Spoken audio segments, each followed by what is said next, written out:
സ്തോത്രം. Praise Lord. പ്രാർത്ഥനയോടുകൂടി ആയിരിക്കാം ഈ രാത്രികാലവും കടന്നു വരുവാൻ കർത്താവ് നമ്മളെ സഹായിച്ചല്ലോ. ആമേൻ. സ്തോത്രം. കഴിഞ്ഞ ദിവസങ്ങളിൽ എബ്രായ ലേഖനത്തിൽ നിന്നാണല്ലോ പഠിച്ചുകൊണ്ടിരിക്കുന്ന 12-ാം അധ്യായം. കഴിഞ്ഞ രാത്രികാലം അതിന്റെ 22 മുതലുള്ള വാക്യങ്ങളിൽ ആമേൻ ആ കോടതിയെക്കുറിച്ചൊക്കെ, ആ ന്യായാധിപൻ എന്നുള്ള വിഷയം വന്നപ്പോൾ ആ കോടതിയെക്കുറിച്ച് ദാസൻ ഷെയർ ചെയ്തുകൊണ്ടിരിക്കുകയാണല്ലോ. ഈ രാത്രികാലവും ദാസനെ ദൈവം ബലപ്പെടുത്തട്ടെ. കർത്താവെ ഞങ്ങളോട് സംസാരിക്കണമേ എന്നുള്ള പ്രാർത്ഥനയോടുകൂടെ നമുക്ക് ഏവർക്കുമായിരിക്കാം. കർത്താവ് എല്ലാവരെയും സഹായിക്കട്ടെ. ആമേൻ. Thank you. കർത്താവിന്റെ അതിപരിശുദ്ധമായ നാമം വാഴ്ത്തപ്പെടുമാറാകട്ടെ. കടന്നു വന്നിരിക്കുന്ന എല്ലാ ദൈവമക്കൾക്കും വേഗം വരുന്നവനായ കർത്താവായ യേശുക്രിസ്തുവിന്റെ ധന്യമുള്ള നാമത്തിൽ എന്റെയും എന്റെ കുടുംബത്തിന്റെയും സ്നേഹവചനത്തെ അറിയിക്കുന്ന വിശേഷാൽ ഇതിനെ ലീഡർഷിപ്പ് നൽകുന്ന കർത്താവിന്റെ ദാസനും ലോകത്തിന്റെ ഇന്ത്യയിൽ നിന്നും അമേരിക്കയിൽ നിന്നും വിവിധ ഭാഗങ്ങളിൽ നിന്ന് കടന്നു വന്നിരിക്കുന്ന എല്ലാ ദൈവദാസിദാസന്മാർക്കായി നന്ദിയോടെ സ്തോത്രം. ദൈവം നിങ്ങളെ എല്ലാവരെയും ധാരാളം അനുഗ്രഹിക്കുകയും സഹായിക്കുകയും ചെയ്യുമാറാകട്ടെ. ഈ പഠനം നിങ്ങൾക്കെല്ലാവർക്കും നിങ്ങളുടെ വിശ്വാസം നിങ്ങൾ വിശ്വസിച്ചിട്ട് പ്രാക്ടീസ് ചെയ്താൽ സ്ട്രോങ് ആകും. ഇല്ല, ഈ പ്രയോജനമില്ലാത്ത പ്രാർത്ഥന പ്രാർത്ഥിക്കരുത്. പ്രയോജനമില്ലാത്ത പ്രാർത്ഥന ഒരുപാട് പേര് പ്രാർത്ഥിക്കാണ്, കർത്താവെ ഞങ്ങളുടെ വിശ്വാസം വർദ്ധിപ്പിച്ചു തരണമേ. അതിന് കർത്താവ് അന്നും വിശ്വാസം വർദ്ധിപ്പിച്ചു കൊടുത്തില്ല, ഇനി മേലാലും വർദ്ധിപ്പിച്ചു തരാനും പോകുന്നില്ല. വെറുതെ പ്രാർത്ഥിക്കുക. അങ്ങനെയുള്ള പ്രാർത്ഥനയൊന്നും പ്രാർത്ഥിച്ച് സമയം കളയുന്നത്. നമ്മൾ സ്വർഗീയ കോടതിയിലാണ് വന്നിരിക്കുന്നത്. Kingdom of God and supreme കോർട്ട്സ് of heaven. Supreme കോടതിയിലാണ് നമ്മൾ വന്നിരിക്കുന്നത്. ഇതെങ്ങനെയാണ് വർക്ക് ചെയ്യുന്നതെന്നാണ് നമ്മൾ അറിയാനായിട്ട് പോകുന്നത്. എബ്രായ ലേഖനം 12-ാം അധ്യായം അതിന്റെ 22 മുതൽ 24 വരെയുള്ള വാക്യങ്ങൾ ആദ്യം ഒന്ന് വായിക്കാം. പിന്നെയോ സിയോൻ പർവ്വതത്തിനും ജീവനുള്ള ദൈവത്തിന്റെ നഗരമായ സ്വർഗീയ യെരൂശലേമിനും അനേകായിരം ദൂതന്മാരുടെ സർവ്വസംഘത്തിനും സ്വർഗത്തിൽ പേരെഴുതിയിരിക്കുന്ന ആദ്യജാതന്മാരുടെ സഭയ്ക്കും എല്ലാവരുടെയും ദൈവമായ ന്യായാധിപതിക്കും സിദ്ധന്മാരായ നീതിമാന്മാരുടെ ആത്മാക്കൾക്കും പുതിയ നിയമത്തിന്റെ മധ്യസ്ഥനായ യേശുവിനും ഹാബേലിന്റെ രക്തത്തെക്കാൾ ഗുണകരമായി സംസാരിക്കുന്ന പുണ്യാഹ രക്തത്തിനും അടുക്കലത്രേ നിങ്ങൾ വന്നിരിക്കുന്നത്. നിങ്ങൾ ആ കിട്ടിയേക്കുന്ന ആ പിക്ചർ പ്രിന്റ് ചെയ്തെടുത്താൽ നിങ്ങൾക്ക് എല്ലാം നല്ലതായിരിക്കും. ആ പിക്ചറിനകത്ത് നോക്കണം. ആ പിക്ചർ എന്താണ്, ഇതിനകത്തുനിന്ന് ഗൂഗിളിൽ നിന്നൊന്നും ഉണ്ടാക്കിയതൊന്നുമല്ല.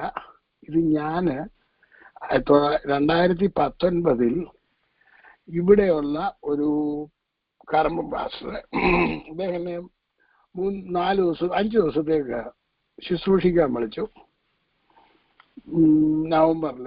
ആ സമയത്ത് ഏകദേശം ഒക്ടോബറിലോ ഏറ്റവും മറ്റാണ് അദ്ദേഹത്തോട് ഞാൻ പറഞ്ഞു എനിക്ക്. അപ്പൊ അദ്ദേഹത്തിന്റെ ചർച്ചിലെ ഡിസൈൻ എല്ലാം കണ്ടപ്പോൾ ഞാൻ ചോദിച്ചത് എവിടുത്തെയാന്ന്. അദ്ദേഹത്തിന്റെ നാട്ടിലുള്ള ഒരു ഡിസൈനറായി ഡിസൈൻ ചെയ്തതെന്ന് പറഞ്ഞു. അപ്പൊ ഞാൻ പറഞ്ഞു എനിക്കൊരു ദൈവവചനം ഡിസൈൻ ചെയ്ത് തരണമെന്ന് പറഞ്ഞു. അങ്ങനെ ഞാൻ എൻ്റെ മനസ്സിലുള്ളത് ഒരു പേപ്പറിൽ വരച്ച് കൊടുത്തു. അത് അദ്ദേഹത്തിന് അയച്ചു കൊടുത്തു. അങ്ങനെ ആ മനുഷ്യനെ കൊണ്ട് ഡിസൈൻ ചെയ്യിപ്പിച്ച് വരപ്പിച്ചതാണ്, അത് ഉണ്ടാക്കിച്ചതാണ്. ഇത് നിങ്ങൾക്ക് ഗൂഗിളിൽ ചെന്നാൽ കിട്ടുന്നതല്ല. അത് നിങ്ങൾ കാണുക, അതിനകത്ത് നോക്കിയാൽ നമുക്ക് ഒത്തിരി കാര്യങ്ങൾ മനസ്സിലാകാം. ഓക്കെ, ഞാൻ സമയം നമ്മുടെ ലിമിറ്റഡ് ആയതുകൊണ്ട് ഞാനിത് ഓടിച്ച് നിങ്ങളെ ചില കാര്യങ്ങൾ കാണിക്കാൻ പോകണം. ലൂക്കോസിന്റെ സുവിശേഷം ബൈബിളുള്ളവരെല്ലാം തുറന്നു വെച്ചാട്ട് ഞാനത് വായിപ്പിക്കുന്നില്ല. ലൂക്കോസിന്റെ സുവിശേഷം 11-ാം അധ്യായം. ആ 11-ാം അധ്യായത്തിനകത്ത് ആദ്യത്തെ വാക്യത്തിനകത്ത് പറഞ്ഞിരിക്കുന്ന അവനൊരു സ്ഥലത്ത് പ്രാർത്ഥിച്ചുകൊണ്ടിരുന്നു. തീർന്ന ശേഷം ശിഷ്യന്മാരിൽ ഒരുത്തൻ അവനോട്, കർത്താവേ, യോഹന്നാൻ തന്റെ ശിഷ്യന്മാരെ പഠിപ്പിച്ചതുപോലെ ഞങ്ങളെയും പ്രാർത്ഥിപ്പാൻ പഠിപ്പിക്കണമേ എന്ന് പറഞ്ഞു. അങ്ങനെ ശിഷ്യന്മാർ പറഞ്ഞതനുസരിച്ചിട്ട് യേശു 3 പ്രാർത്ഥന അവിടെ തന്നെ പ്രാർത്ഥിപ്പിക്കാൻ പഠിപ്പിക്കുന്നുണ്ട്. ഒന്ന് കർത്തൃ പ്രാർത്ഥന എന്ന് പറഞ്ഞ് എല്ലാവരും പ്രാർത്ഥിക്കുന്ന ഒരു പ്രാർത്ഥന. ഓക്കെ, അതാണ് 1 മുതൽ 2 മുതൽ 4 വരെ ഉള്ളത്. അതിനുശേഷം മധ്യസ്ഥ പ്രാർത്ഥന. അത് പലപ്പോഴും ഈ റോങ് ആയിട്ട് ഇന്റർപ്രിട്ടേഷൻ നടത്തി ആകെ കുളമാക്കിയിട്ടേക്കുന്ന ഒരു ഭാഗമാണ് അത്. അത് ഞാൻ നിങ്ങളെ ഒന്ന് വായിച്ചു കേൾപ്പിക്കാം. നിങ്ങളിൽ ആർക്കെങ്കിലും ഒരു സ്നേഹിതൻ ഉണ്ടെന്ന് ഇരിക്കട്ടെ, അവൻ അർദ്ധരാത്രിക്ക് അവന്റെ അടുക്കൽ ചെന്ന്, സ്നേഹിത, എനിക്ക് 3 അപ്പം വായ്പ തരേണം, എന്റെ ഒരു സ്നേഹിതൻ വഴിയാത്ര എന്റെ അടുക്കൽ വന്നു, അവന് വിളമ്പിക്കൊടുപ്പാൻ എന്റെ പക്കൽ ഏതുമില്ല എന്ന് അവനോട് പറഞ്ഞാൽ, യേശു പറയാണ്, അവനോട് പറഞ്ഞാൽ എന്നെ പ്രയാസപ്പെടുത്തരുത്, കഥ അടച്ചിരിക്കുന്നു, പൈതങ്ങളും എന്നോടുകൂടെ കിടക്കുന്നു, എഴുന്നേറ്റ് തരുവാൻ എനിക്ക് കഴിയുകയില്ല എന്ന് അകത്ത് നിന്ന് ഉത്തരം പറഞ്ഞാലും. അപ്പൊ പുറത്ത് നിന്ന് പറയുന്നു, അകത്ത് നിന്ന് ഉത്തരം പറയുന്നു. ഇവിടെ എവിടെയാ കഥകെ മുട്ടുകയെന്ന് എനിക്ക് ഒരു പിടുത്തവുമില്ല. അതോ ഇനിയും കഥകൾ ഇങ്ങനെ മുട്ടിക്കൊണ്ട് കഥവ് തുറക്ക്, കഥവ് തുറക്ക്, കഥവ് തുറക്ക്, കഥവ് തുറക്ക്, കഥവ് തുറക്ക്, ഇത് പറഞ്ഞുകൊണ്ടിരിക്കുകയാണ്. അവിടെ കർത്താവ് പറഞ്ഞിട്ടില്ല കഥയെ മുട്ടിയെന്ന്. പിന്നെ ഇവർക്കെല്ലാം എവിടുന്ന് കിട്ടിയെന്ന് എനിക്ക് അറിയത്തില്ല. യേശു പറഞ്ഞത് അതുപോലെ അവർ രണ്ടുപേരും അകത്തുനിന്ന് പുറത്തു നിന്ന് സംസാരിച്ചുകൊണ്ടിരിക്കുകയാണ്. അവൻ സ്നേഹിതനാവണ്ട എഴുന്നേറ്റ് കൊടുക്കുകയില്ലെങ്കിലും അവൻ ലജ്ജ കൂടാതെ മുട്ടിക്ക് നിമിത്തം എഴുന്നേറ്റ് വേണ്ടുന്നോളം കൊടുക്കുമെന്ന് ഞാൻ നിങ്ങളോട് പറയുന്നു. ആ 5 മുതൽ 8 വരെയുള്ള അത് ഇപ്പൊ ഞാൻ പറഞ്ഞത് മുട്ടിക്കൊണ്ടിരിക്കണമെന്ന് പറയുന്നത്, കിട്ടുന്നവരെ മുട്ടിക്കൊണ്ടിരിക്കണമെന്ന് പറയുന്നത് അത് എല്ലാ ക്രിസ്തീയ വിഭാഗത്തിലും പഠിപ്പിക്കുന്നുണ്ട്. അപ്പൊ അതിന്റെ അർത്ഥം എന്താണ്? എല്ലാ ക്രിസ്തീയ വിഭാഗത്തിന്റെയും തിയോളജി ഒന്ന് തന്നെയാണ്, അത്രേ ഉള്ളൂ. എല്ലാ ക്രിസ്തീയ വിഭാഗത്തിന്റെയും തിയോളജി ഒന്ന് തന്നെയാണ്. കഴിഞ്ഞ ദിവസം ഞാനൊരു ഹൈന്ദവ പയ്യന്റെ ഏതോ ഒരു ഷോയ്ക്കകത്ത് കാണാനിടയായി. എനിക്ക് തിയോളജി വലിയ ഇഷ്ടമാണ്. അപ്പൊ ഞാൻ ഉദ്ദേശിച്ചു അവനെ ഇവിടുന്നാണ് തിയോളജി കിട്ടിയിരിക്കുന്നത്. അപ്പൊ അവൻ പറഞ്ഞത് അവരുടെ തിയോളജിയുടെ കാര്യമാണ്. എനിക്ക് ആത്മീയം വളരെ ഇഷ്ടമാണ്. അത് കേട്ട് കഴിഞ്ഞാൽ ഞാൻ ഉദ്ദേശിച്ചു ക്രിസ്ത്യാനിയാണോ? അല്ല. പിന്നീട് നോക്കിയിട്ട് അവന് ഹിന്ദു തിയോളജി. അപ്പൊ തിയോളജി എന്ന് പറയുന്നത്, ദൈവശാസ്ത്രം എന്ന് പറയുന്നത് അവരുടേതും ഇവരുടേതും എല്ലാം ലോകത്തിൽ കുറച്ച് ദൈവശാസ്ത്രങ്ങളുണ്ട്. അതും പൊക്കി എടുത്തുകൊണ്ട് നടക്കാതെ ബൈബിൾ എഴുതിയിരിക്കുന്നത് എന്താണെന്ന് പഠിക്കണം. ബൈബിളിൽ എന്താണ് എഴുതിയിരിക്കുന്നതെന്ന് പഠിക്കണം. ഓക്കെ. ഇനിയും അത് രണ്ടാമത്തെ പ്രാർത്ഥന കർത്താവ് പ്രാർത്ഥിക്കാൻ പഠിപ്പിച്ചത്. മൂന്നാമത്തെ പ്രാർത്ഥന 9 മുതൽ 13 വരെയുള്ള അത് എന്തിനു വേണ്ടി പ്രാർത്ഥിക്കണമെന്ന്. യാചിപ്പീൻ എന്നാൽ നിങ്ങൾ കിട്ടും, അന്വേഷിപ്പീൻ കണ്ടെന്ന്, മുട്ടുമീൻ നിങ്ങൾക്ക് തുറക്കപ്പെടും. എന്താണ് ഈ മുട്ടേണ്ടത് എന്നുള്ളത് നിങ്ങൾക്ക് ഞാൻ ഇത് അവസാന നിമിഷങ്ങളിൽ ഇന്ന് പറയാൻ പറ്റത്തില്ല. ആ 3 കാര്യങ്ങളാണ് പറയുന്നത്. ആസ്ക്, സീക്ക് ആൻഡ് നോക്ക്. ഓക്കെ. ആസ്ക്, സീക്ക്, നോക്ക്. അത് ഈ നമ്മൾ എന്താണ് എന്നുള്ളത് ഞാൻ 1-2 പ്രാവശ്യം പലയിടത്തും പഠിപ്പിച്ചിട്ടുണ്ട്, നിങ്ങളോടും പഠിപ്പിച്ചിട്ടുണ്ട്. അത് വിശദമായിട്ട് പറഞ്ഞെങ്കിലേ നിങ്ങൾക്ക് അത് മനസ്സിലാകത്തുള്ളൂ. So I am not going to explain about that one. അത് കഴിഞ്ഞതിന് ശേഷം അപ്പൻ ചോദിച്ചാൽ കല്ല് കൊടുക്കുക, ഇതെല്ലാം പറഞ്ഞതിന് ശേഷം ദോഷികളായ നിങ്ങളുടെ മക്കൾക്ക് നല്ല ദാനങ്ങളെ കൊടുക്കാൻ അറിയുന്നു എങ്കിൽ സ്വർഗസ്ഥനായ എന്റെ പിതാവിനോട് പരിശുദ്ധാത്മാവിനെ എത്ര അധികം കൊടുക്കും. അപ്പം ഇതാണ് അതിന്റെ കണ്ടന്റ്. 3 പ്രാർത്ഥന. ഇനി അടുത്ത പ്രാർത്ഥന കർത്താവ് പഠിപ്പിച്ചിരിക്കുന്നത് 18-ാം അധ്യായം. അത് കോർട്ടാണ്. അതാണ് ഞാൻ ഇന്നലെ നിങ്ങൾ പറഞ്ഞത്, കോർട്ടിലെ കാര്യം. ഇപ്പൊ നമ്മൾ വായിച്ചതും ഒരു കോർട്ട് റൂമാണ് കണ്ടത്. ഇനി ഈ കോർട്ട് റൂം നമ്മൾ വേറെ ചില ഭാഗങ്ങളിലൂടെ ചെന്ന് നോക്കാനായിട്ട് പോവാണ്. സങ്കീർത്തനങ്ങൾ 12 എഴുതിയത് 122 4-5. അവിടേക്ക് ഗോത്രങ്ങൾ യഹോവയുടെ ഗോത്രങ്ങൾ തന്നെ ഇസ്രായേലിന് സാക്ഷ്യത്തിനായി യഹോവയുടെ നാമത്തിന് സ്തോത്രം ചെയ്യുവാൻ കയറി ചെല്ലുന്നു. അവിടെ ന്യായാസനങ്ങൾ ദാവീദ് ഗൃഹത്തിന്റെ ന്യായാസനങ്ങൾ തന്നെ ഇരിക്കുന്നു. ഞാൻ എന്റെ ജീവിതത്തിൽ ആദ്യമായിട്ട് സങ്കീർത്തനം വായിച്ചത് ഈ സങ്കീർത്തനമായിരുന്നു. ഒരിക്കലും മറക്കാൻ പറ്റത്തില്ല. അന്ന് ഞാൻ ഈ ഗോത്രങ്ങൾ അവിടേക്ക് കയറി ചെല്ലുന്നു, യഹോവയുടെ ഗോത്രങ്ങൾ ഇസ്രായേലിന്റെ സാക്ഷ്യത്തിനായി യഹോവയുടെ നാമത്തിന് സ്തോത്രം ചെയ്യുവാൻ കയറി ചെല്ലുന്നു. അത് ഞാൻ കണ്ടുകൊണ്ട് പ്രസംഗിക്കുകയായിരുന്നു. അന്ന് അവിടെ ചർച്ചിലുള്ളവർ മുഴുവൻ ആത്മനിറവിൽ ആരാധിച്ചു. അവ ഒരുപാട് കാലത്തെ എക്സ്പീരിയൻസ് ഉള്ള ഒരു ദേവദാസൻ എഴുന്നേറ്റിട്ട്, ദേവദാസൻ അന്നത്തെ വിശ്വാസിയാണ്. അപ്പം എഴുന്നേറ്റ് പറഞ്ഞു, ഞാൻ ഒരുപാട് പേര് സങ്കീർത്തനം വായിക്കുന്നത് കേട്ടിട്ടുണ്ട്, സങ്കീർത്തനത്തിൽ നിന്ന് പ്രബോധിപ്പിക്കുന്നതാണ്. മോഹനച്ചായൻ പറഞ്ഞതുപോലെ ഒരു പ്രബോധനം ഇന്നേ നാഴി വരെ കേട്ടിട്ടില്ല, ഇത്ര ആത്മനിറവിൽ. അത് ഞാനല്ലായിരുന്നു. അത് ഞാൻ രണ്ടാമത് ഒന്ന് പഠിക്കാനും ശ്രമിക്കാനും നോക്കിയിട്ട് എനിക്ക് പറ്റിയിട്ടില്ല എന്നെനിക്ക് മനസ്സിലായി. അവിടെ ന്യായാസനങ്ങൾ ഇരിക്കുന്നു. ന്യായാസനം എന്ന് പറഞ്ഞു കഴിഞ്ഞാൽ എന്താണ്? കോടതി. അത് ദാവീദ് ഗൃഹത്തിന്റെ കോടതികൾ തന്നെ ഇരിക്കുന്നു.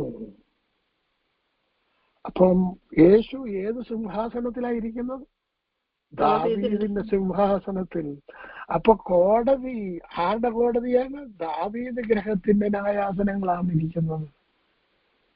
ഇതാ കർത്താവ് എന്ന് പഠിപ്പിച്ചത്. അപ്പം ഇവിടേക്ക് ആരാ കയറി ചെല്ലുന്നത്? ഗോത്രങ്ങൾ, യഹോവയുടെ ഗോത്രങ്ങൾ ഇസ്രായേലിന്റെ സാക്ഷ്യത്തിനായി യഹോവയുടെ നാമത്തിന് സ്തോത്രം ചെയ്യുവാൻ കയറി ചെല്ലുന്നു. അവിടെ കയറി ചെല്ലണം. അവിടെ കയറി ചെല്ലുന്നവർക്ക് എന്തോ ഉണ്ടാകുമെന്ന് അറിയാമോ? കൊത്തളങ്ങളിൽ സമാധാനവും അരമനകളിൽ സ്വൈര്യവും ഉണ്ടാകും. അവിടെയാണ് കയറി ചെല്ലേണ്ടത്. പൗലോസ് പറയുന്നു 2 തീമോത്തി 4:8, ഈ കോടതിയുടെ ജഡ്ജ്മെന്റ്, ആ കോടതിയാണ് ഞാൻ നിങ്ങളെ കാണിച്ചുകൊണ്ടിരിക്കുന്നത്. ബൈബിളിനകത്തുള്ള പല കോടതികൾ നിങ്ങളെ കാണിക്കുകയാണ്. എന്തിനാണ് ഈ കോടതികൾ കാണിക്കുന്നത്? നമ്മൾ കോടതികളെ കുറിച്ചൊന്നും എന്നോടാരും പ്രസംഗിച്ച് പറഞ്ഞ് ഞാൻ കേട്ടിട്ടില്ല, ഞാൻ കേട്ടിട്ടുമില്ല. അമേരിക്കയിലുള്ള ഒരു ദേവദാസനെ കോടതിയെ കുറിച്ച് പഠിപ്പിക്കുന്നത് ഞാൻ ഇത് പറഞ്ഞതിന് ശേഷം അല്ലെന്നുണ്ടെങ്കിൽ ഞാൻ അദ്ദേഹത്തിൽ നിന്ന് കേൾക്കാനിടയായി തീർന്നു. അതിനുശേഷം ആഫ്രിക്കയിലുള്ള ഒരു കർമ്മം പാസ്റ്റർ, അദ്ദേഹത്തിന്റെ പേര് ഞാൻ ഓർക്കുന്നില്ല, ഒരു പ്രാവശ്യം റിസ്ട്രെയിനിങ് ഓർഡറിനെ കുറിച്ച് പറയാനിടയായി തീർന്നു. റിസ്ട്രെയിനിങ് ഓർഡറൊക്കെ വാങ്ങണം കോടതിയിൽ നിന്ന് എന്നുള്ള കാര്യം അന്ന് കർത്താവിന്റെ ദാസനോട് ഞാൻ പറഞ്ഞത് ഓർമ്മയുണ്ടായിരിക്കും. ഇതെല്ലാം ലീഗൽ വേർഡ്സ് ആണ്. അത് നമ്മള് കോടതിയിൽ നിന്നും പ്രാപിച്ചാലേ പറ്റുള്ളൂ. അപ്പോ അപ്പോസ്തലനായ പൗലോസ് 2 തീമോത്തി 4:8 വായിച്ചാട്ടെ. ഒട്ടും തികച്ചു വിശ്വാസം കാത്തു ഇനി നീതിയുടെ കിരീടം എനിക്കായി വെച്ചിരിക്കുന്നു. അത് നീതിയുള്ള ന്യായാധിപതിയായ കർത്താവ് ആ ദിവസത്തിൽ എനിക്ക് നൽകും. എനിക്ക് മാത്രമല്ല, അവന്റെ പ്രത്യക്ഷതയിൽ പ്രിയം വെച്ച ഏവർക്കും കൂടെ. അപ്പം നീതി ഇത് നമ്മള് അവിടെ കല്ലറയില് അല്ലെന്നുണ്ടെങ്കിൽ ശവക്കോട്ടയിൽ എഴുതി വെക്കാറുണ്ട്. പിന്നെ അതുപോലെ ആരെങ്കിലും മരിച്ചാലൊക്കെ പറയാറുണ്ട്, നീതിയുടെ കിരീടം എനിക്കായി വെച്ചിരിക്കുന്നു. അത് നീതിയുള്ള ആര് തരും? ന്യായാധിപതിയായ കർത്താവ് ആ ദിവസത്തിൽ എനിക്ക് നൽകും. എനിക്ക് മാത്രമല്ല, അവന്റെ പ്രത്യക്ഷതയിൽ പ്രിയം വെച്ച ഏവർക്കും. അപ്പൊ കോടതിയിൽ നിന്ന് ലഭിക്കുന്നതാണ്, നീതിയുടെ ന്യായാധിപതി തരുന്നതാണ് ഈ കിരീടം. എന്ത് കിരീടമാണ്? നീതിയുടെ കിരീടം. ഇത് കോടതിയിൽ നിന്ന് കിട്ടണം. അത് വെച്ചോണ്ട് ചെന്ന് കഴിഞ്ഞു കഴിഞ്ഞാൽ ഒരുത്തരും നിനക്കെതിരായിട്ട് നിൽക്കത്തില്ല. ഇനിയും വേറൊരാള് വ്യവഹരിക്കുന്നത് ഞാൻ നിങ്ങളെ ഒന്ന് കാണിക്കാൻ പോവാണ്. അത് ന്യായാധിപന്മാരുടെ പുസ്തകത്തിനകത്ത് 11-ാം അധ്യായത്തിനകത്ത് ഇഫ്താഹ് എന്ന് പറയുന്ന ഒരു മനുഷ്യൻ ശത്രുവിനോട് വ്യവഹരിക്കുന്നുണ്ട്. അത് ഭയങ്കര രസമാണ് കേൾക്കാനായിട്ട്. ന്യായാധിപന്മാരുടെ പുസ്തകം 11-ാം അധ്യായം. ഞാൻ കഴിഞ്ഞ ദിവസം ഈ ന്യായാധിപന്മാരുടെ പുസ്തകത്തിൽ നിന്നകത്തുനിന്ന് ഈ ഇഫ്താഹിനെ കുറിച്ച് പഠിപ്പിക്കാനിടയായി തീർന്നു. ഒരു വായിച്ചാൽ അതിന് 1-2 വാക്യം, 11-ന്റെ 1-2 വാക്യം ഞാൻ പറയാതെ ഗിലെയാദ്യനായ ഇഫ്താഹ് പരാക്രമശാലിയെങ്കിലും വേശ്യാപുത്രനായിരുന്നു. ഇഫ്താഹിന്റെ ജനകന് ഗിലെയാദായിരുന്നു. ഇഫ്താഹ് ആരായിരുന്നു? വേശ്യാപുത്രൻ. അവനെ ആരുപയോഗിച്ചു? എന്റെ സഹോദരന്മാര്. കർത്താവ് ഉപയോഗിച്ചു. സോറി.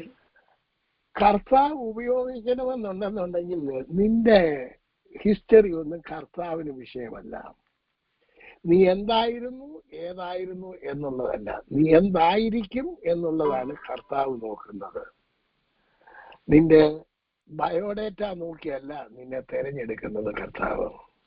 പക്ഷെ എന്നുണ്ടെങ്കിൽ ബയോഡേറ്റ നോക്കിയല്ല പോകുന്നത്, നമ്മുടെ റെസ്യൂമെ നോക്കിയല്ല കർത്താവ് നമ്മളെ തെരഞ്ഞെടുക്കുന്നത്. ഒരു റെസ്യൂമേയും ഇല്ലാത്തവനെയാണ് കർത്താവിന് വേണ്ടത്. ഏറ്റവും ബാഡ് റെസ്യൂമേ ആ പുള്ളിക്കുള്ളത്. ആണോ? അദ്ദേഹത്തെ തെരഞ്ഞെടുത്തപ്പം അദ്ദേഹം വാദിക്കുന്ന ശത്രുവിനോട്. അതെല്ലാം വായിക്കാൻ സമയമില്ല. ഇതിന്റെ 25 മുതൽ 27 വരെ ഒന്ന് വായിച്ചാണ്. സിപ്പോറിന്റെ മകനായ ബാലാക്ക് എന്ന മോവാബ് രാജാവിനേക്കാളും നീ യോഗ്യനോ? അവൻ ഇസ്രായേലിനോട് എപ്പോഴെങ്കിലും വാഗ്വാദം ചെയ്തിട്ടുണ്ടോ? എപ്പോഴെങ്കിലും അവരോട് യുദ്ധം ചെയ്തിട്ടുണ്ടോ? ഇസ്രായേൽ ഹെസ്ബോനിലും അതിന്റെ പട്ടണങ്ങളിലും ആരവേരിലും അതിന്റെ പട്ടണങ്ങളിലും അർന്നോൻ തീരത്തുള്ള എല്ലാ പട്ടണങ്ങളിലും 300 സംവത്സരത്തോളം പാർത്തിരിക്കെ ആ കാലത്തിനിടയിൽ നിങ്ങൾ അവയെ ഒഴിപ്പിക്കാതിരുന്നത് എന്ത്? ആകയാൽ ഞാൻ നിന്നോട് അന്യായം ചെയ്തിട്ടില്ല. എന്നോട് യുദ്ധം ചെയ്യുന്നതിനാൽ നീ എന്നോടുകൂടെ അന്യായം ചെയ്യുന്നത്. ന്യായാധിപനായ യഹോവ ഇന്ന് ഇസ്രായേൽ മക്കളുടെയും അമ്മോന്യരുടെയും മധ്യേ ന്യായം വിധിക്കട്ടെ. എന്നാൽ യിഫ്താഹ് പറഞ്ഞയച്ച വാക്ക് അമ്മോന്യരുടെ രാജാവ് കൂട്ടാക്കിയില്ല. വാ, യിഫ്താഹ് എന്താ ചെയ്തത്? ഹിസ്റ്ററി എടുത്ത് പറഞ്ഞു, ഞാൻ നിന്നോട് ദ്രോഹം ചെയ്തിട്ടില്ല എന്ന് പറഞ്ഞാൽ ഇസ്രായേലാകുന്ന ഞങ്ങൾ നിന്നോട് ദ്രോഹം ചെയ്തിട്ടില്ല. എനിക്കും നിനക്കും മധ്യേ ന്യായാധിപതിയായ യഹോവ ന്യായം വിധിക്കട്ടെ.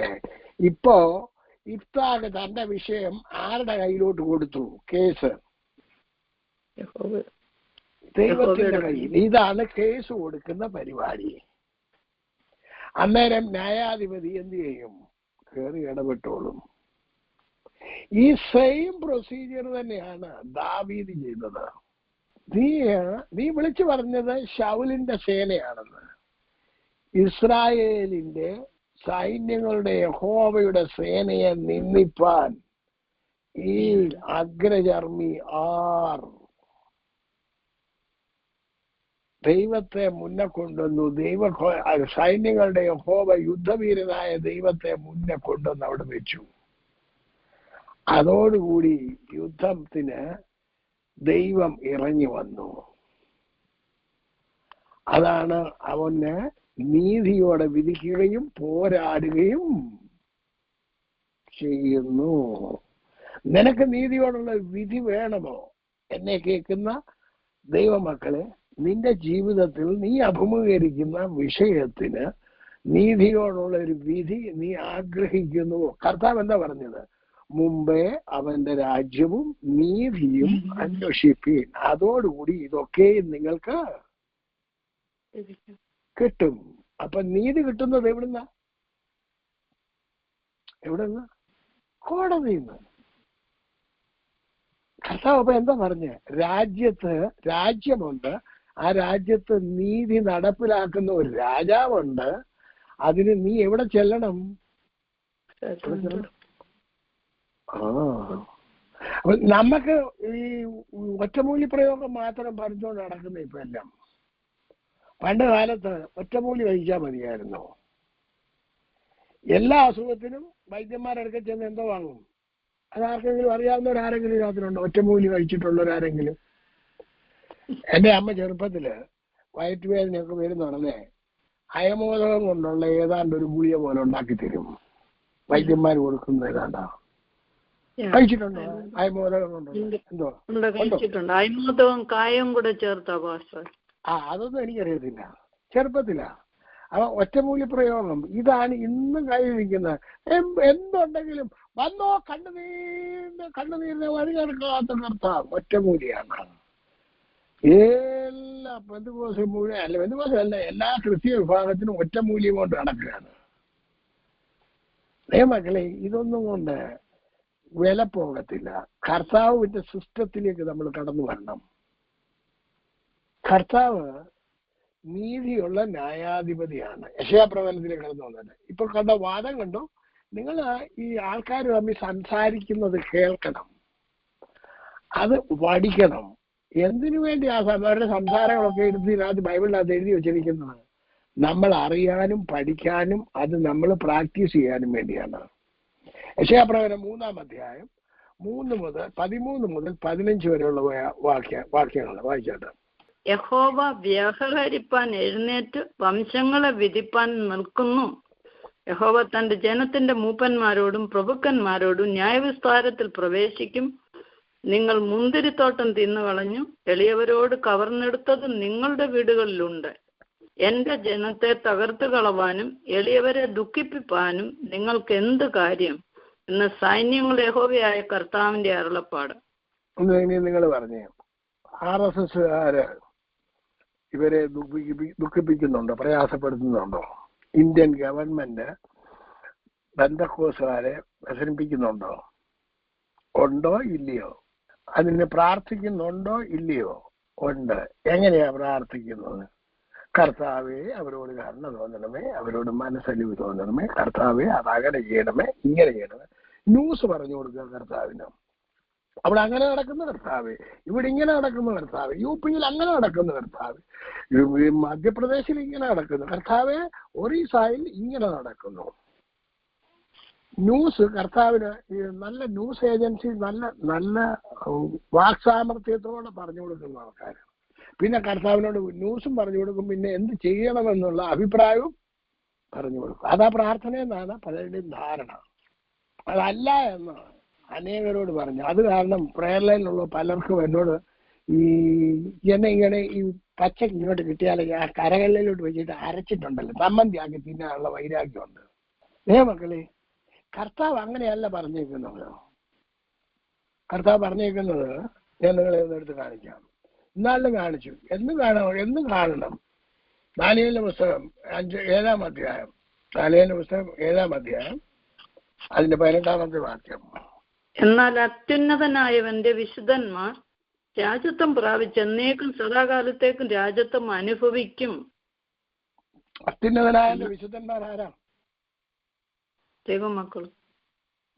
അത് രാജ്യത്വം പ്രാപിച്ച് എന്നേക്കും എന്ത് ചെയ്യണം?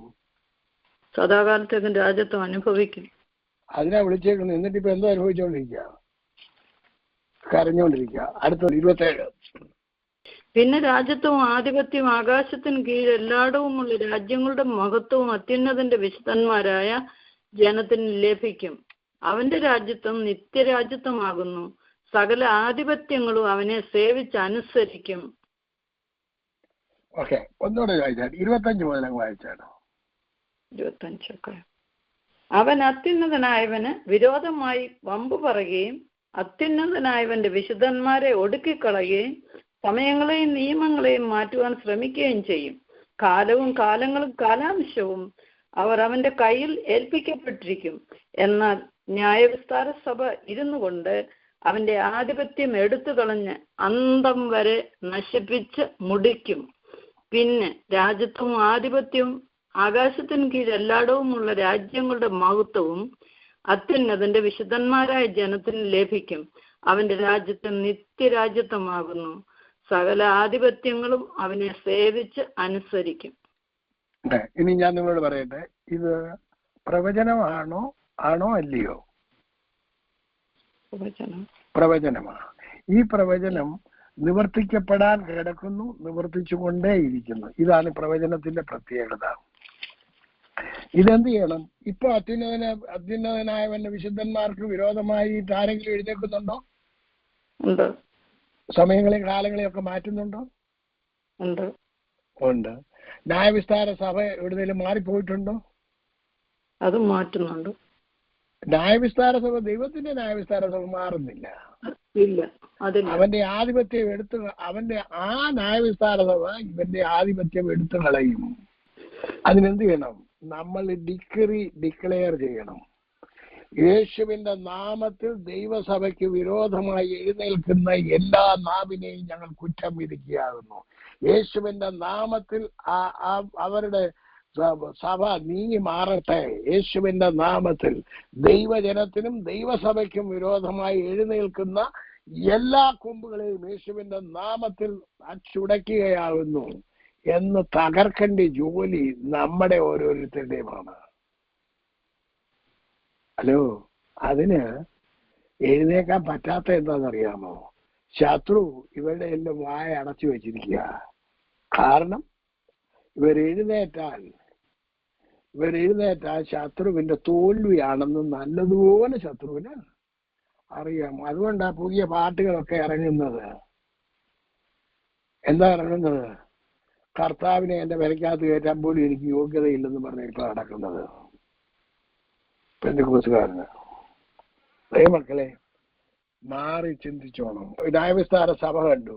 അപ്പൊ ഇനി എന്താണ്? മൂപ്പന്മാരും സകല പ്രഭുക്കന്മാരുടെയും കയ്യിലാണ്, നമ്മുടെ കയ്യിലാണ് രാജ്യത്വം ഇരിക്കുന്നത്. അവന്റെ രാജ്യത്വം നിത്യരാജ്യത്വമാണ്. ആകാശത്തിലൂടെ എല്ലാ രാജ്യങ്ങളുടെ മഹത്വവും അത്യുന്നതനായവന്റെ വിശുദ്ധന്മാർക്കുള്ളതാണ്. അല്ലാതെ ദുഷ്ട പൈശാചിക ശക്തിക്കുള്ളതല്ല. അത് അതിനാണ് കർത്താവ് വന്ന് രാജ്യം സ്ഥാപിച്ചത്. കർത്താവിനോടുകൂടി വാഴുവാനാണ് വിളിച്ചിരിക്കുന്നത്. വാഴാൻ കൊള്ളാത്തവനെയൊക്കെ ഇരുട്ടിലേക്ക് തള്ളിക്കളയും. ഞാനല്ല പറഞ്ഞത്, യേശുവാ പറഞ്ഞത്. യേശുവിന്റെ വാക്കിനെ തള്ളിക്കളയാൻ ആർക്കും പറ്റത്തൊന്നുമില്ല.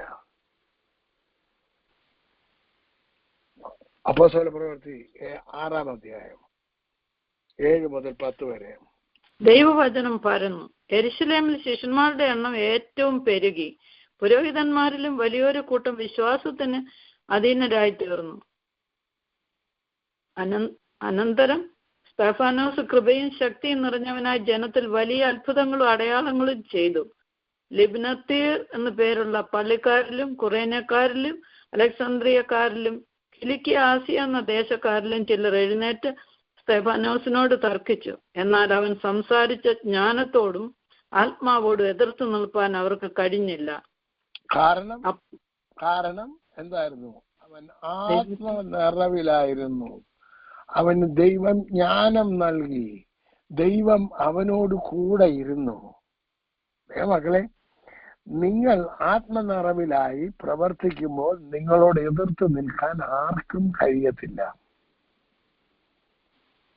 ധൈര്യത്തോടെ ശുശ്രൂഷിക്കണം. ധൈര്യത്തോടെ വിളിച്ചു പറയണം. ധൈര്യത്തോടെ കർത്താവിന്റെ പ്രവൃത്തി ധൈര്യത്തോടെ പറയണം. യേശുവിന്റെ നാമത്തിൽ ദേശത്തിന്റെ മേൽ വാഴുന്ന ദുഷ്ടശക്തികൾ അമർന്നു മാറട്ടെ. ദേശത്ത് നിന്ന് നീങ്ങിപ്പോകട്ടെ. ഈ ദേശത്തെ അന്ധകാര ശക്തിയെ യേശുവിന്റെ നാമത്തിൽ നീങ്ങിപ്പോകുവാൻ ഞാൻ നിന്നോട് കൽപ്പിക്കുന്നു. ഈ ദേശത്തിന്റെ ജനത്തെ പിടിച്ചു വെച്ചിരിക്കുന്ന പൈശാചിക ശക്തികൾ നീങ്ങിപ്പോകട്ടെ. ഈ കുടുംബത്തിന്റെ മേൽ വ്യാപിച്ചു നിൽക്കുന്ന പൈശാചിക ശക്തികൾ നീങ്ങിപ്പോകട്ടെ. പക്ഷെ ഇത് പറയണമെന്നുണ്ടെങ്കിൽ നിങ്ങൾക്ക് ആദ്യം കർത്താവിൽ വിശ്വാസം വേണം. കർത്താവിനോട് കൂടെ നടക്കണം. അല്ലാതെ ഇഷ്ടമുള്ള പോലൊക്കെ നടന്നേച്ച് പ്രാർത്ഥിക്കാൻ ചെന്ന് കഴിഞ്ഞാൽ നിനക്ക് നിന്റെ പ്രാർത്ഥനയ്ക്കും പ്രയോജനം കാണത്തില്ല, ഒന്നിനും പ്രയോജനം കാണത്തില്ല. മക്കളെ, ഇഷ്ടമുള്ള പോലെയല്ല നടക്കേണ്ടത്. ഒളിമ്പിക്സിൽ പങ്കെടുക്കാൻ പോകുന്നവൻ ഒളിമ്പിക്സിന്റെ നിയമങ്ങൾ അനുസരിച്ചിട്ടാണ് അവൻ ജീവിക്കേണ്ടത്. ഫുട്ബോൾ കളിക്കാൻ പോകുന്നവൻ ഫുട്ബോളിന്റെ നിയമങ്ങൾ അനുസരിച്ചിട്ട് അവന്റെ ആഹാരം കഴിക്കുകയും അവന്റെ ജീവചര്യതം അവന്റെ ജീവിതം ഡിസിപ്ലിൻ ചെയ്യേണ്ടത് അവന്റെ ചുമതലയാണ്. അപ്പം എല്ലാ വിഭാഗത്തിലും അവരവരുടെ ജീവിതം ഡിസിപ്ലിൻ ചെയ്ത് ജീവിക്കെങ്കിൽ മാത്രമേ അവൻ ഒന്നാം റാങ്ക് ലഭിക്കത്തുള്ളെന്നുണ്ടെങ്കിൽ, കർത്താവിൽ നിന്നും എന്തെങ്കിലും പ്രാപിച്ച് കർത്താവിന്റെ ശുശ്രൂഷ ചെയ്യണമെന്നുണ്ടെങ്കിൽ കർത്താവിന്റെ ഡിസിപ്ലിൻ അനുസരിച്ചിട്ട് ജീവിച്ചെങ്കിൽ മാത്രമേ പറ്റത്തുള്ളൂ. എങ്ങനെയും ജീവിച്ചിട്ട് എങ്ങനെയും നടന്നിട്ട് നിത്യത ചെല്ലാമെന്ന് വിചാരിച്ചാൽ പറ്റത്തില്ല, വെറുതെയാണ്. പിന്നെ എന്തെങ്കിലും പ്രാർത്ഥിച്ച് കാര്യം സാധിക്കുന്നത്, അത് കാര്യം സാധിക്കാൻ വേണ്ടി നിങ്ങൾ പ്രാർത്ഥിച്ചില്ലെങ്കിലും നിങ്ങൾക്ക് കിട്ടും.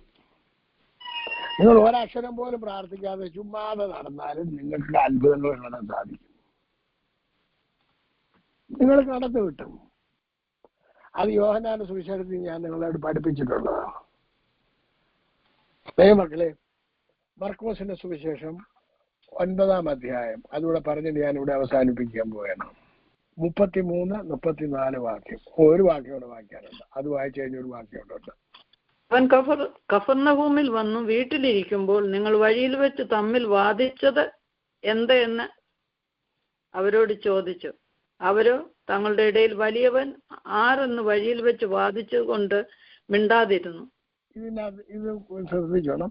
അവർ കഫർന്നഹൂമിൽ വന്ന് വീട്ടിലിരിക്കുമ്പോൾ നിങ്ങൾ വഴിയിൽ വെച്ച് തമ്മിൽ വാദിച്ചത് എന്ന് ചോദിച്ചു. എന്തായിരുന്നു അവരുടെ വിഷയം? അവരോ തങ്ങളുടെ ഇടയിൽ വലിയവൻ ആരെന്ന് വഴിയിൽ വെച്ച് വാദിച്ചത് കൊണ്ട് മിണ്ടാതെ ഇരുന്നു. ഇവരുടെ വിഷയം എന്താണ്? ആരാണോ വലുത്? ഞാനാന്നോ, പത്രോസാന്നോ, അത് യോഹന്നാനാന്നോ, അതോ മത്തായി ആന്നോ? ഇവരെല്ലാം വാദപ്രതിവാദമായി. ഇന്നുമുണ്ടോ? ഉണ്ടെങ്കിൽ നിന്നെ കർത്താവിന് ഉപയോഗിക്കാൻ കൊള്ളത്തില്ല. ഇന്ന് കുടുംബത്തിലുണ്ടോ? ഉണ്ടെങ്കിൽ നിന്നെ കൊള്ളത്തില്ല. ഭാര്യ പറയും ഞാനാണ് ഏറ്റവും കൂടുതൽ കാശുണ്ടാക്കുന്നത്, ഞാനാണ് വലിയത്. ഇപ്പം സ്ത്രീകളുടെ സ്ഥാനമാണ്. എന്താണ് അതിനെന്താണ് ഇന്നാലെ ഞാൻ ചെയ്യുന്നത്? സ്ത്രീ ശക്തി. സ്ത്രീകളാണ് ഭയങ്കര ശക്തി. മക്കളെ, ദൈവത്തിന്റെ പ്രോഗ്രാമിനനുസരിച്ച് ജീവിച്ചാൽ മാത്രമേ നമുക്ക് നന്മ കുടുംബത്തിലായാലും സമൂഹത്തിലായാലും ഉണ്ടാകത്തുള്ളൂ. ദൈവം ഒരു പ്രോഗ്രാം ഉണ്ടാക്കി വെച്ചിട്ടുണ്ട്, ഒരു സിസ്റ്റം ഉണ്ടാക്കി വെച്ചിട്ടുണ്ട്. ആ സിസ്റ്റത്തിൽ നമ്മൾ നിൽക്കണം. വലിയവനാകാൻ ശ്രമിക്കണ്ട. ഒരു വാക്യം കൂടെ വായിച്ചാട്ടെ, കർത്താവിനെ അത് ഇംഗ്ലീഷിൽ ഒന്ന് വായിച്ചാട്ടെ, അത് കഴിഞ്ഞ് മലയാളത്തിൽ വായിക്കാം. സങ്കീർത്തനം 119 130 വാക്യം ഏറ്റവും ഇമ്പോർട്ടന്റ് ആയിട്ട് നമ്മളെല്ലാം അറിഞ്ഞിരിക്കേണ്ട ഒരു വാക്യമാണ്. 119 130. നിന്റെ വചനങ്ങളുടെ വികാസനം പ്രകാശപ്രദം ആകുന്നു, അത് അല്പബുദ്ധികളെ ബുദ്ധിമാന്മാരാക്കുന്നു.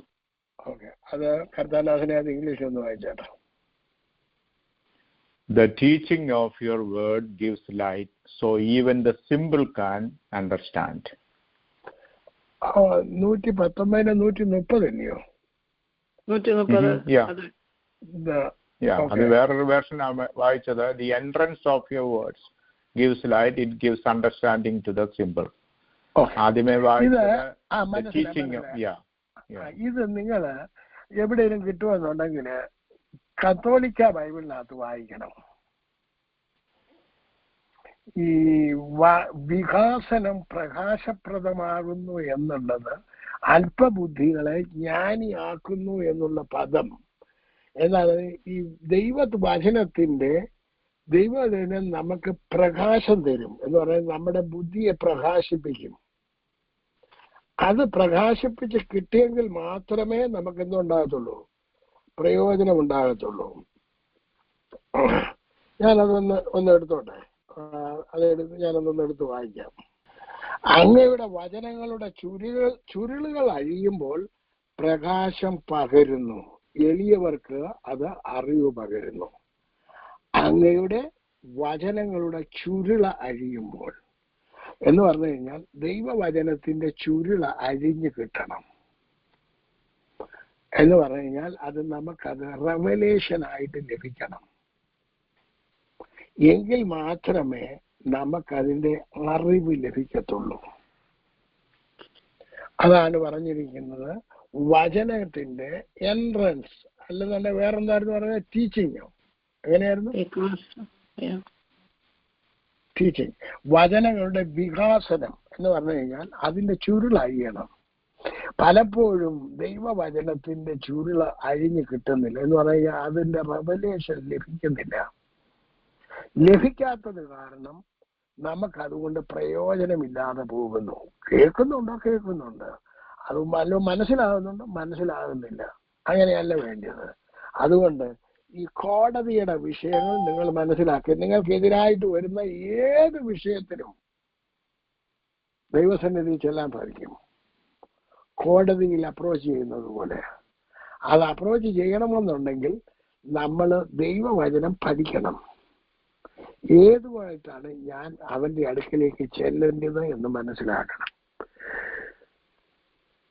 അപ്പൊ മാത്രമേ ജയിക്കാൻ പറ്റത്തുള്ളൂ, നമ്മുടെ വിഷയങ്ങൾക്ക് പരിഹാരം ഉണ്ടാകത്തുള്ളൂ. ഈ അടുത്ത 3-4 ദിവസത്തെ ഈ കോടതിയുടെ വിഷയങ്ങൾ കടിച്ചു കഴിയുന്നതോടെ നിങ്ങൾ ഒരു റെവലേഷൻ നിങ്ങൾക്ക് കിട്ടും.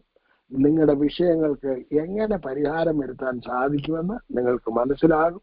ദൈവം ഈ വചനങ്ങളാൽ നിങ്ങളെ എല്ലാവരെയും അനുഗ്രഹിക്കുകയും സഹായിക്കുകയും ചെയ്യുമാറാകട്ടെ എന്ന് പറഞ്ഞുകൊണ്ട് എന്റെ വാക്കുകളെ അവസാനിപ്പിക്കുന്നു. ദൈവത്തിന്റെ കൃപ നിങ്ങളുടെ എല്ലാവരും. സ്തോത്രം. Praise Lord. രാത്രികാലം നമ്മളെ കേൾപ്പിച്ച ദൈവവചനങ്ങൾക്കായിട്ട് ദൈവത്തെ സ്തുതിക്കാം. ദാസനെ ദൈവം ബലപ്പെടുത്തിയല്ലോ. കേട്ട വചനങ്ങൾക്കായിട്ട് ദൈവത്തെ സ്തുതിച്ച് സ്തോത്രം ചെയ്തുകൊണ്ട് പ്രാർത്ഥനയോടുകൂടി ആയിരിക്കാം. ദൈവിക കോടതി എന്നൊരു വിഷയമാണ്. ഒരു പക്ഷെ കോടതി എന്നുള്ളൊരു പദം വചനത്തിലില്ല, എന്നാൽ അതിന് ഇയ്യോബിന്റെ പുസ്തകത്തിൽ പറയുന്നുണ്ട്. ദൈവ സാന്നിധ്യം എന്ന് നമ്മളങ്ങ് അറിഞ്ഞാൽ മതി. അതൊരു കോടതിയുടെ സെറ്റപ്പാണല്ലോ നമ്മളത് കാണുന്നത്. എങ്ങനെ എന്തിനാണ് ഈ കോടതിയിൽ അപ്രോച്ച് ചെയ്യേണ്ടത്? അപ്രോച്ച് ചെയ്താൽ അല്ലെങ്കിൽ ഒരു കോടതിയിൽ നമ്മൾ ചെല്ലണമെങ്കിൽ അതിൻ്റെതായ ഒരു രീതിയുണ്ട്. ആ രീതിയിൽ വേണം അവിടെ അപ്രോച്ച് ചെയ്യാൻ. ഉദാഹരണം പറഞ്ഞാൽ രക്ഷിക്കപ്പെടുന്നത് എങ്ങനെയാണ് ഹൃദയം കൊണ്ട് വിശ്വസിക്കുകയും വായ് കൊണ്ട് ഏറ്റുപറയുകയും ചെയ്താൽ ഒരു വ്യക്തി രക്ഷിക്കപ്പെടുന്നു, അല്ലെ അവൻ നീതീകരിക്കപ്പെടുന്നു. ദൈവത്തിന്റെ ഒരു പദമാണല്ലോ, ദൈവിക കോടതിയിലെ ഒരു പദമാണല്ലോ നീതീകരണം എന്നുള്ളത്. സ്തോത്രം. അത് ജസ്റ്റിഫിക്കേഷൻ, അതൊരു കോടതി പദമാണല്ലോ. അതുകൊണ്ടാണ് കോടതി എന്ന് പറയുന്നത്.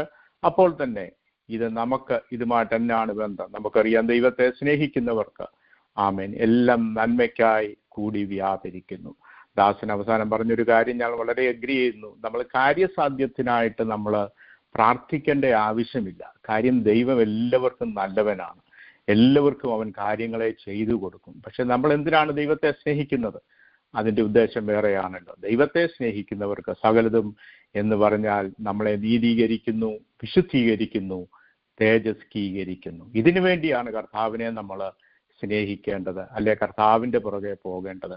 കാര്യങ്ങൾ നടക്കാൻ വേണ്ടി കർത്താവിനെ നമ്മൾ ഇത് ചെയ്യേണ്ട ആവശ്യമില്ല. എല്ലാവർക്കും ദൈവം കാര്യങ്ങളെ സാധിച്ചു കൊടുക്കും. എന്നാൽ കർത്താവ് നമ്മളെ ആഗ്രഹിക്കുന്നത് കർത്താവിനെ സ്നേഹിക്കണം. കർത്താവ് നമുക്ക് വേണ്ടി ചെയ്തത് ഓരോ ദിവസവും ഓർക്കണം. അവനെ സ്നേഹിച്ച് മാനിച്ചുകൊണ്ട് അവൻ്റെ ഇഷ്ടപ്രകാരം അവൻ എന്ത് നമ്മളോട് കൽപ്പിക്കുന്നു, വചനത്തിൽ കൂടെ എന്ത് കൽപ്പിക്കുന്നു, അതനുസരിച്ച് ജീവിക്കുവാൻ പ്രവർത്തിപ്പാനാണ് കർത്താവ് നമ്മളെക്കുറിച്ച് ആഗ്രഹിക്കുന്നത്.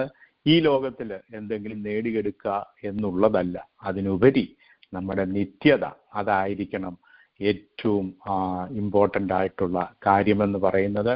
അതിനായിട്ട് ദിവസങ്ങളിൽ നമ്മളെ തന്നെ സൂക്ഷിച്ചുകൊണ്ട് കർത്താവിൻ്റെ ഇഷ്ടം ചെയ്തുകൊണ്ട് കർത്താവിനെ സ്നേഹിച്ചുകൊണ്ട് മാനിച്ചുകൊണ്ട് ജീവിപ്പാൻ പ്രവർത്തിപ്പാൻ കർത്താവ് എല്ലാവരെയും സഹായിക്കട്ടെ. കേട്ട വചനത്തിൻ്റെ അടിസ്ഥാനത്തിൽ നമ്മളെ തന്നെ താഴ്ത്തി സമർപ്പിച്ചുകൊണ്ട് പ്രാർത്ഥനയോടുകൂടെ വീണ്ടും